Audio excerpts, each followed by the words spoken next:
കസേരവാസി ഇറങ്ങിയിട്ടുണ്ടല്ലോ. വികാസിന്റെ സ്വഭാവത്തിൽ ഒരു തിരുത്തൽ വേണമെന്ന് നീ ഇതെന്തിനുള്ള പുറപ്പാടാ? കുതിരപ്പുറത്തൊന്ന് അംഗം വെട്ടാൻ ഇത് പുത്തൂരം വീടല്ല. ഷെറിൽ എപ്പോൾ ആവശ്യപ്പെടാറുള്ള ഒരു കാര്യം അതെന്താണ്? ഇയാളിപ്പോ ചെല്ല്. ഇല്ല, ഞാൻ അതുകൂടി അറിഞ്ഞിട്ടേ പോകുന്നു. നന്നായി. കുടുംബ പ്രശ്നമാണല്ലോ എങ്ങനെയാ ഷെറിൽ വിളിക്കണേ വികാസിനെ?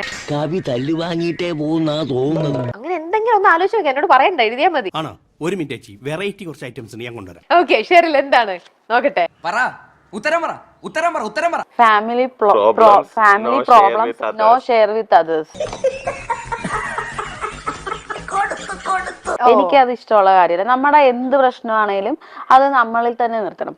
ഇത്രയൊക്കെ കേട്ടിട്ടും എനിക്കൊന്നും മനസ്സിലായില്ലടാ പുല്ല്. ഇത് ഞാൻ അങ്ങോട്ട് ചോദിക്കേണ്ട ചോദ്യമല്ലേ? പുറത്ത് അത് പറഞ്ഞ് പിന്നെ അതിനെ വേറൊരാളെ സ്പ്രെഡ് ചെയ്ത് തൂറാൻ മുട്ടുമ്പോ പറമ്പ് കപ്പുന്ന കുറെ ജന്മങ്ങള് അങ്ങനെ പോരും. ചെറിയ കാര്യമാണെങ്കിൽ നമ്മൾ പറഞ്ഞങ്ങ് തീർക്കുക.